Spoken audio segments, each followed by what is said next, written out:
जय हिंद दोस्तों, stake classes में आप सभी का स्वागत है। आपने थंबनेल में और बोर्ड पे भी देख ही लिया होगा कि हम कैसे आज मैदानों का वर्गीकरण करेंगे या फिर मैदानों का निर्माण करने जा रहे हैं। और हम ये चीज़ों को भी कंसेप्ट बाई कंसेप्ट समझेंगे कि कैसे नदियाँ जो है वो मैदानों का निर्माण कर रही हैं। तो चलिए स्टार्ट करते हैं क्लासेस।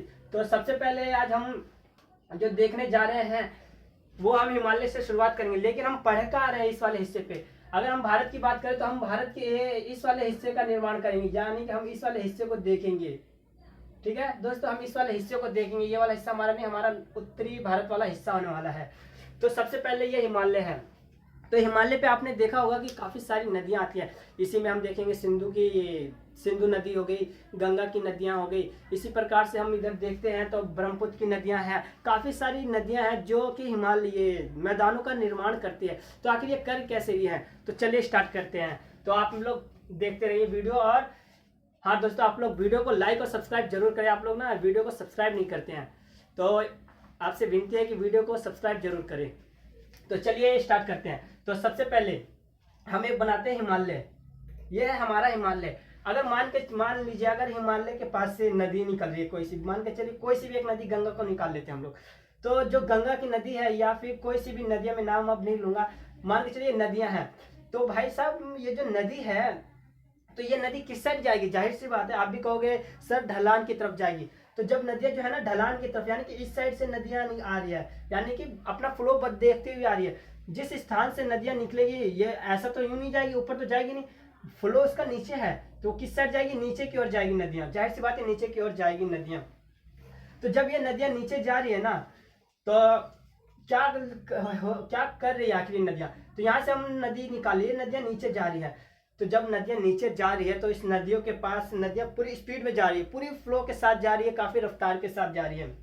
तो जब नदियां जा ही रही है तो यहाँ पे जो छोटे छोटे पत्थर है, कंकड़ है, उसे भी तो लेके जाएगी ना।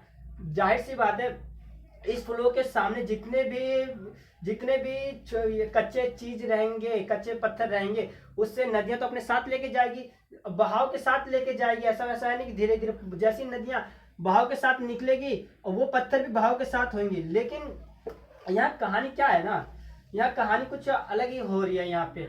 तो ये नदियां यहाँ से तो फ्लो होके आ रही है, लेकिन जो पत्थर जो है ना, वो इस स्थान पे आ जा रही है।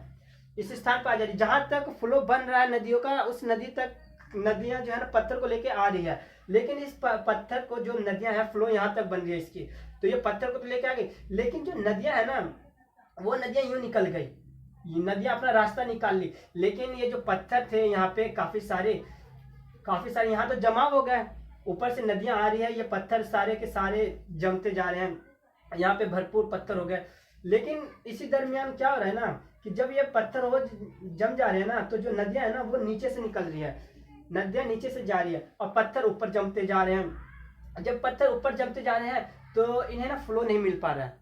जाहिर सी बात है, फ्लो से आप लोग फेंकोगे तो वो नीचे गिरेगी, लेकिन अगर जमीन से ये आसमान से जमीन पे फेंकोगे तो वो नीचे आएगी। लेकिन नीचे से भी तो उसे धक्का देना पड़ेगा ना, तभी तो वो आगे जा रही है। लेकिन ना यहाँ पे वो चीज नहीं हो रही है, यानी कि नदी आ रही है, पत्थर सारे यहाँ पे जमा हो रहे हैं, लेकिन इसे अब ना फ्लो नहीं कर पा रहा, पत्थर ना अपने आप को फ्लो नहीं कर पा रही। लेकिन जो नदियां है ना, जहां तक नदियां इसे लेके जा सकती है ना, वो लेके जा रही है, वो हिस्सा लेके जा रही है। लेकिन इस स्थान पे अगर हम देखें ना, यहाँ पे पत्थर तो जमा हो जा रहे हैं, नदियां लाके पत्थर काफी सारे जमा कर दिए, लेकिन नदियां जो है ना यहाँ पे गायब हो गई। अब कहोगे ये कौन सी बात है, नदियां निकली ही और गायब हो गई। यहाँ पे ना गुरुत्वाकर्षण का नियम लगता है। जाहिर सी बात है, जो चीज हम किसी चीज को भी नीचे फेंकेंगे तो वो नीचे ही जाएगी, ऊपर फेंकेंगे तब भी वो नीचे ही जाएगी। तो ठीक यही होता है। जो नदियां थी ना, अब नदियां इनके ऊपर तो चलेगी नहीं, इनके ऊपर तो चलने वाली नहीं है। जाहिर सी बात है, नदियां जो है अब वो नीचे की ओर से जाएगी, यानी कि इसके नीचे से जाएगी, पत्थरों के ऊपर से नहीं, बिल्कुल नीचे से जा रही है अब नदियां। तो जब ये नदियां नीचे से जा रही है ना, तो ऊपर नदियां नजर नहीं आ रही है हमें। पहला कंसेप्ट, ऊपर नदियां नजर नहीं आ रही है। दूसरा बात यह है कि जब ये पत्थर बहुत सारे हो गए तो यहाँ पे जाहिर सी बात है कृषि नहीं हो सकती है। ये जो क्षेत्र है वो कृषि लायक नहीं है, जाहिर सी बात है। फिर अगर हम देखेंगे तो यहाँ पे जनसंख्या भी बहुत ना के बराबर मिलेगी, बहुत ही कम मिलेगी जनसंख्या भी उसी स्थान पे रहेगी ना जिस स्थान पे कृषि हो या जिस स्थान पे उद्योग हो जहाँ पे वो अपना बसेरा कर पाएंगे। लेकिन यहाँ पे क्या है, यहाँ पे तो कुछ है नहीं, सिर्फ ना कि ये पत्थर ही मिल रहा है और मृदा तो है ही नहीं। इस स्थान पे मृदा नहीं रहेगी तो जाहिर सी बात है कृषि भी नहीं होगी। तो अगर हम बात करें किस चीज की, भाबर की, तो भाबर में सबसे पहले अगर बात करें तो देखते हैं हम पहला भाबर। भाबर, अगर हम भाबर की बात करें तो 4-5 चीज देखते हैं। सबसे पहले ये जो शिवालिका है ना अपना, मैं अभी बताऊंगा मैप में आखिर ये कौन सा स्थान है। तो शिवालिका के दक्षिण में है ये, शिवालिका के दक्षिण में है। अगर हम दूसरी बात करें तो यहाँ पे ना काफी सारे बड़े बड़े पत्थर मिलेंगे। क्या मिलेंगे? बड़े बड़े पत्थर मिलेंगे इस स्थान पे, बड़े बड़े पत्थर मिलेंगे। फिर आप जाहिर सी बात है जब बड़े बड़े पत्थर मिलेंगे तो यहाँ पे कृषि तो होगी नहीं, तो यहाँ पे कृषि ना के बराबर है। कृषि क्या है? कृषि ना के बराबर है। जब यहाँ कृषि नहीं रहेगी तो जनसंख्या भी ना के बराबर होगी। जनसंख्या क्या होगी? ना के बराबर होगी। जब जनसंख्या ही नहीं रहेंगे तो इस स्थान पे उद्योग ही नहीं होगा। और यहाँ पे सबसे बड़ी बात, जो सबसे अहम बात है, यहाँ पे जो नदियां है ना वो विलुप्त हो जाती है। नदियां क्या हो रही है? यहाँ पे विलुप्त हो जा रही है। विलुप्त नदियां क्या हो जा रही है? नदियां विलुप्त हो जा रही है। तो भाबर को मैंने समझा दिया कि कैसे, जब इस स्थान से पानी का फ्लो आ रहा है तो जाहिर सी बात है जो भी फ्लो के साथ साथ आएगा वो यहाँ पे जमा हो जाएंगे। यहाँ पे जमा होने का कारण क्या है कि ऊपर से, एक तो ऊपर से फ्लो लेके आ रही है नदियां, और नदियां जहां तक हो सके इनको लेके जा रही है इन पत्थरों को। जब इन पत्थरों को लेके जाती है तो कहीं ना कहीं इन्हें छोड़ती हुई जाती है। जब ये छोड़ देती है तो उस स्थान के पास काफी सारे पत्थर जम जाते हैं। अब जो खुद नदियां होती है ना वो अब इसके नीचे से जाने लगती है, जिसकी वजह से हमें दिखाई नहीं देता है नदियां। लेकिन जब नदियां दिखाई नहीं देती तो फिर नदियां निकलेगी भी तो ये वाला वो स्थान है तराई, जहां से नदियां जो है ना का निर्माण होता है, दोबारा से नदियां इस स्थान पे निकलती है। तो अब हम बात करते हैं तराई की। तो हमने क्या देखा? अभी हमने ये चीज देखा, फ्लो, हमने नदियां देखी कैसे आ रही थी नदियां फ्लो लेके। फिर हमने काफी सारे ये पहाड़ों का, ये छोटे छोटे पत्थर का देखा कि पत्थर कैसे आए। फिर जो नदियां है ना वो इस स्थान से निकल रही थी, लेकिन कहीं तो इसका बहाव, ये कहीं तो फ्लो रुक जाएगा ना। तो ये वाले स्थान पे जब फ्लो रुक जाता है, नदियां बड़े बड़े पत्थरों को नहीं लेके जा पाती, छोटे छोटे पत्थरों को लेके जाती है। तो इस स्थान पे जो है ना नदियों का क्या होता है? उद्गम, यानी कि नदियां जो है ना इस स्थान पे दिखाई देने लगती है। और जाहिर सी बात है अब अगर नदियां दिखाई देने लगेगी तो यहाँ पे क्या होगा? यहाँ पे जाहिर सी बात है, यहाँ पे जब नदियां दिखाई देने लगेगी तो यहाँ पे वनस्पतियों का विकास होगा, जैव विविधता का विकास होगा इसी वाले स्थान पे। लेकिन एक कहानी यहाँ पे कुछ और है। कहानी क्या है ना कि नदियां तो आ गई, हमने ये नदियों को कर दिया, लेकिन नदियों का उद्गम हो गया। जाहिर सी बात है जब नदियों का उद्गम हम देखेंगे तो सारी नदियां इस स्थान पे मिलेगी। लेकिन जब नदियां काफी, अगर हम किसी चीज कहीं गोले में या किसी भी स्थान पे बहुत पानी डाल देंगे तो वो स्थान क्या होगा? जाहिर सी बात है वो स्थान दलदली वाला हिस्सा बन जाएगा। तो ठीक ये स्थान भी क्या होता है? बिल्कुल दलदली वाला हिस्सा बन जाता है। ये अपना दलदली वाला हिस्सा है। लेकिन ऐसी बात नहीं है, यहाँ पे कुछ नहीं है। यहाँ पे भाबर से काफी महत्वपूर्ण ये वाला स्थान भी माना जाएगा। क्यों? क्योंकि यहाँ पे नदियों का जो है ना उद्गम हो गया। यहाँ से क्या, नदियों का उद्गम कैसे हुआ? मैंने बताया ना आपको कि पत्थर जो थे, जहां तक नदियां छुपी हुई थी, लेकिन जहां पे पत्थर रुक गए तो वहां से नदियां बाहर दिखने लगी। जब बाहर दिखने लगी तो वो उस स्थान पे हम क्या कर सकते हैं? जाहिर सी बात है कहीं कहीं कृषि खरीद लेंगे। कृषि करेंगे तो जनसंख्या कहीं ना कहीं मिलेगी ही। हमें इस स्थान पे दलदली वाला क्षेत्र मिलेगा। हमें इसी स्थान पे सबसे ज्यादा जो नेशनल पार्क है, जैव विविधता वाला क्षेत्र है, वो सारे हमें इसी स्थान पे मिलते हैं। तो चलिए हम दूसरा देखते हैं, तराई। तो दोस्तों मैं इसे ना रफ कर रहा हूं। तराई तो तराई पे अगर हम देखें तो क्या, सबसे पहले इस स्थान पे नदियां क्या हो गई थी? विलुप्त हो गई थी। लेकिन इस स्थान पे क्या, नदियां का पुनर्निर्माण हो रहा है। नदियों का क्या हो रहा है? पुनर्निर्माण हो रहा है। अगर इस स्थान पे देखें तो हमें बहुत सारी जैव विविधता मिलेंगी। अगर हम देखें तो यूपी में पीलीभीत नेशनल पार्क मिल जाएगा। फिर हम उत्तराखंड में राजाजी नेशनल पार्क देख सकते हैं, टाइगर रिजर्व देख सकते हैं। फिर बिहार में Valmiki tiger reserve national park देख सकते हैं। ठीक, असम वाले हिस्से में भी काफ़ी सारे टाइगर पार्क और नेशनल टाइगर रिजर्व और नेशनल पार्क देख सकते हैं। तो वो जो स्थान है ना, वो यही वाला स्थान है। तो हम यहाँ पे खूब कई सारे जैव विविधता क्षेत्र देखते हैं, जैव विविधता क्षेत्र देखते हैं। अगर हम बात करें तो इस स्थान पे काफी सारे नेशनल पार्क मिलते हैं, नेशनल पार्क मिलेंगे। अगर हम और भी बात करें तो यहाँ पे कृषि, कहीं कहीं हमें कृषि मिल सकती है इस स्थान पे, कहीं कहीं कृषि मिल सकती है। जाहिर सी बात है, कृषि अगर होगा तो उद्योग का हो, कृषि आधारित उद्योग होंगे, और जब कृषि आधारित उद्योग होंगे तो इस स्थान पे जो है जनसंख्या का भी विकास होगा। तो मैं सबसे पहले आपको ये 2 चीज कवर करवा देता हूँ, फिर ध्यान से निकल जाएगा वो नंबर बाद में। तो ये वाला, जैसे कि हमने भाई ये हमारा क्या है, ये पूरा पहले मैं बता दूं, ये जो है ना हमारा हिमालय वाला क्षेत्र है। ये क्या है हमारा, ये पूरा हिमालय वाला क्षेत्र है। ये जो हम देखते हैं ना, ये पूरा हिमालय वाला क्षेत्र है। लेकिन भाबर, जब ये रहा हिमालय, यहाँ से जो पानियाँ नदियाँ जो आ रही है ना, वो जो यहाँ पे मैंने बताया कि बड़े बड़े पत्थर जमा हो जा रहे हैं, तो भाबर जो है ना वो इस स्थान वाले हिस्से का है। भाबर जो है ना वो इस स्थान पे जमा हो रहे हैं, भाबर इस स्थान पे जमा। लेकिन अगर हम तराई की बात करें तो तराई इसके नीचे वाला हिस्सा है, यानी कि ये वाला हिस्सा जो है ना, ये अपना तराई वाला हिस्सा है। ये अपना क्या है, तराई वाला हिस्सा, जहाँ पे ज्यादातर नेशनल पार्क, जैव विविधता वाले क्षेत्र मिलेंगे। अभी ये अगर आप कहोगे तो यहाँ पे क्या कृषि भरपूर होती है, तो मैं कहूँगा भी कृषि यहाँ ना के बराबर हो रही है, कहीं कहीं कृषि हो रही है। चलो अब आगे देखते हैं। तो हमने क्या क्या देख लिया, हमने नदियाँ निकाल ली। नदियाँ निकालने के बाद हमने उसका बहाव को देखा, कैसे पहाड़ों पर से पत्थर ला रही है और यहाँ पे रोक दे रही है। फिर नदियाँ जो है खुद छुप जा रही है। फिर इस स्थान पे नदियाँ का उद्गम हो जा रहा है वापस। फिर इस स्थान पे जब नदियाँ खूब सारी आएगी तो जाहिर सी बात है दलदल का होना ही है, और जब दलदल होगा तो जाहिर सी बात है वहाँ पे जो पेड़ पौधे हैं वो हो गए, जैसे मैनग्रोव वन देखते हैं, वो सारे इस स्थान पे मिलेंगे हमें। फिर हम देखते हैं यहाँ पे कृषि कहीं कहीं हो रही है, और यहाँ पे जो नदियाँ, ये उपजाऊ नदियाँ जो है क्या है, पुनः जन्म हो जा रहा है नदियों का। लेकिन कहानी यहाँ पे कुछ और भी है। हम 2 चीज देख रहे, लेकिन तीसरा चीज और चौथा चीज देखेंगे कि हमने क्या देखा, पहाड़, नदियाँ उद्गम कर दिया, हमने नदियों को फिर वापस निकाल लिया, ये वापस निकाल दिया नदियों को, ठीक है ना। जब हम नदियों को निकाल दिया तो ये कहीं तो ऐसा स्थान होगा ना जहाँ सारी नदियाँ एक साथ जाएगी। तो अब इस स्थान पे ना बहुत सारी नदियाँ आएगी, बहुत सारी नदियाँ ना इस स्थान पे आने लगेगी।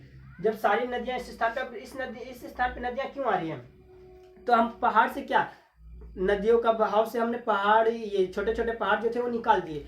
जब पहाड़ से वो छोटे छोटे पत्थर निकाल दिए तो वो नदियाँ तो पत्थरों को लेकर आ रही थी, लेकिन नदियाँ अपने साथ कुछ पत्थरों को भी लेके जा रही थी।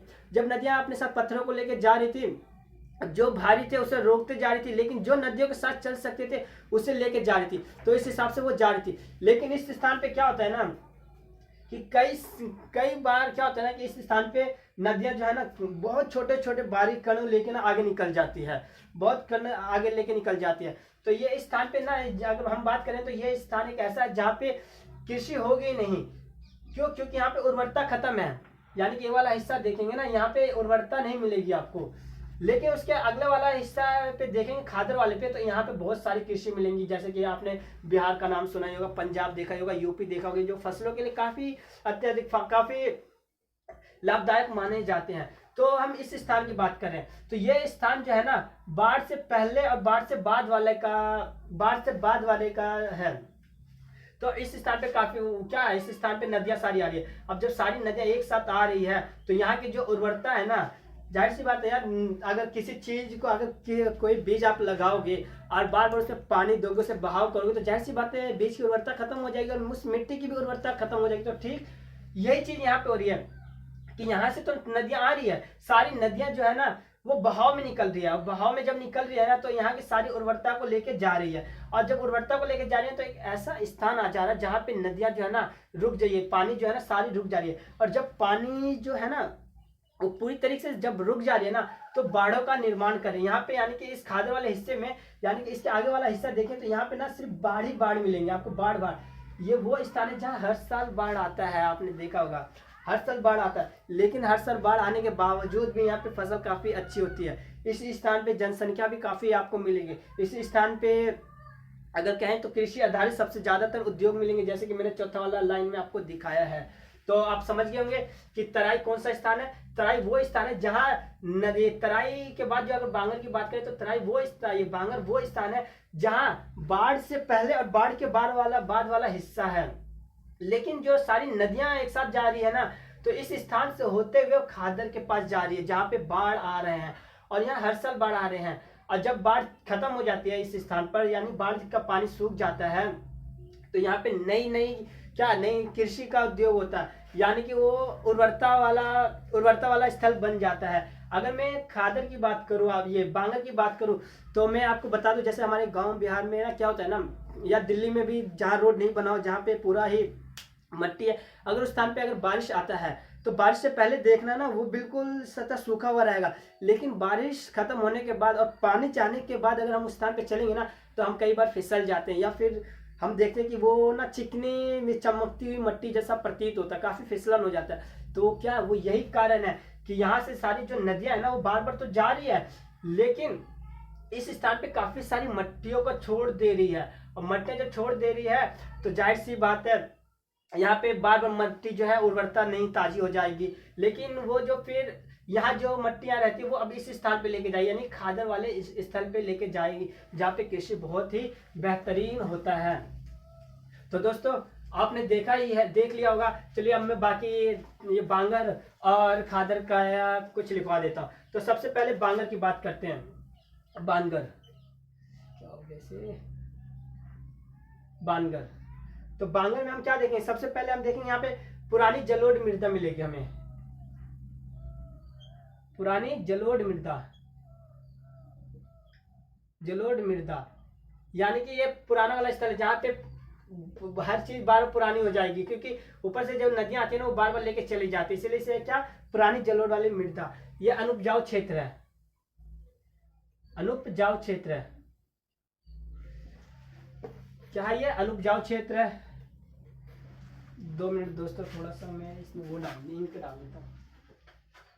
ये क्या है? ये अनुपजाऊ वाला क्षेत्र है। अगर हम आगे की बात करें तो देखते हैं कि कैसे जो बाद में है ना नदियों, ये मैदानों का निर्माण हो जा रहा है।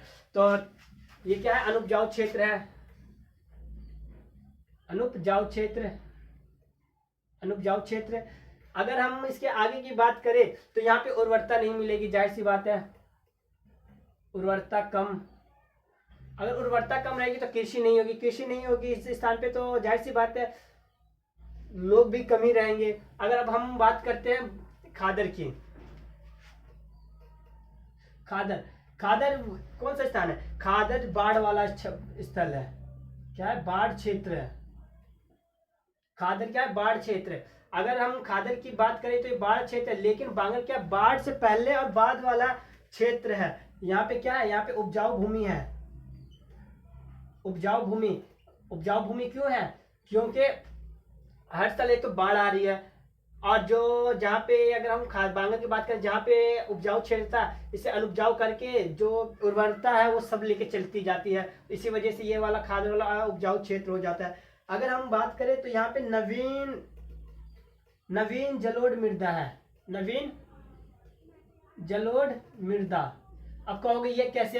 कि यहाँ पे जो है ना हर साल बाढ़ आती है, हर साल बाढ़ आती है, और बाढ़ आने के बाद फिर सूख जाती है, जिससे जो उर्वरता होती है ना वो नहीं हो जाती है, और जो जमीन का स्थल होता है ना वो हर साल चेंज होते रहता है। इसी वजह से इसे हम जलोढ़ मृदा कहते हैं। जाहिर सी बात है जलोढ़ नहीं नवीन होगी, तो जिस स्थान पे जलोढ़ मृदा होगी, यानी कि हम पंजाब वाला अगर हिस्सा देख ले तो नवीन जलोढ़ मृदा, इसी वजह से वहाँ पे कृषि भी काफी बेहतरीन होती है। अगर हम देखें तो यहाँ पे कृषि काफी अच्छी होती है। यहाँ पे अगर जाहिर सी बात है कृषि अच्छी होगी तो यहाँ पे जनसंख्या मिलेगी, आपको जनसंख्या मिलेगी। तो यहाँ पे फिर जनसंख्या मिलने के बाद क्या है? यहाँ पे ये कृषि आधारित उद्योग भी मिलेंगे, कृषि आधारित उद्योग भी मिलेंगे। तो दोस्तों आपने देख ही लिया होगा उम्मीद है कि आपको ये वीडियो काफ़ी पसंद आई होगी, लेकिन आप 2 मिनट जरूर रुकें क्योंकि मैं एक बार हल्का सा रिवीजन करवा के ना इस चीज़ को ख़त्म ही कर देता हूँ इस वीडियो के अंदर। तो चलिए, सबसे पहले क्या होता है, सबसे पहले हिमालय से हम नदियों का निर्माण करते हैं। हिमालय से जैसी नदियों का निर्माण करेंगे तो अपने फूलों के साथ काफ़ी सारे पत्थर लेके आएंगे। जब ये पत्थर लेके आएंगे पहाड़ों के हिस्से के, तो जो नदियां है ना ऊपर तो जा नहीं पाएगी, नदियां नीचे से जाएगी। जाहिर सी बात है, जब नदियां नीचे से जाएगी तो यहाँ पे नदियां दिखाई नहीं देगी, लेकिन ये नदियां फिर जो पहाड़ के पत्थर है ना वो कहीं ना कहीं अपना स्थान ये अपना फ्लो रोकने के बाद ना नदियां जो है ना तराई वाली नदियां जो है ना आगे निकलेगी, जहाँ पे उपजाइए नदियां का पुनः जन्म होगा, जिसे तराई वाला क्षेत्र कहते हैं। यह हिस्सा जो है ना दलदली वाला हिस्सा कहलाएगा। लेकिन इस स्थान से जो सारी नदियां निकलेंगी ना वो काफी फूलों के साथ बांगर और खादर में जाएंगी, और जब ये फूलों के साथ निकलेंगे ना तो हम बाढ़ देखेंगे, खादर में बाढ़ आएंगे। लेकिन बाढ़ आने से पहले वाला जो क्षेत्र कहलाता है बांगर कहलाता है, लेकिन बाढ़ आने से पहले और बाद वाला भी क्षेत्र बांगर ही कहलाता है। लेकिन हम फिर देखते हैं बाढ़ आ रहा है, बाढ़ हमारा कहाँ आ रहा है, खादर में। जब ये खादर में बाढ़ आ जा रही है पूरी तरीके से, तो फिर हर साल जब बाढ़ आ रही है तो ये बाढ़ पानी सूख भी रही है। जब पानी सूख रही है तो यहाँ पे जो है ना कृषि आधारित उद्योग बेहतरीन हो जा रहे हैं। अगर हम ये वाला हिस्सा की बात करूँ तो ये हमारा हिमालय वाला स्थल है। अगर हम भाबर की बात करें तो जहाँ से पानी निकल के आई है तो ये वाला हम देखते हैं तो ये भाबर वाला क्षेत्र है। अगर हम तराई की बात करें तो उसके नीचे वाला हिस्सा तराई है। अगर हम बांगर की बात करें तो उसके नीचे वाला हिस्सा बांगर। हम खादर की बात करें तो ये हमारा खादर वाला हिस्सा है। तो दोस्तों, वीडियो को लाइक और सब्सक्राइब जरूर करें, और वीडियो अच्छी लगी हो तो वीडियो को एक बार फिर लाइक कर दीजिए और सब्सक्राइब कर दीजिए। धन्यवाद। आज के लिए बस इतना ही, मिलते हैं कल नदियों में।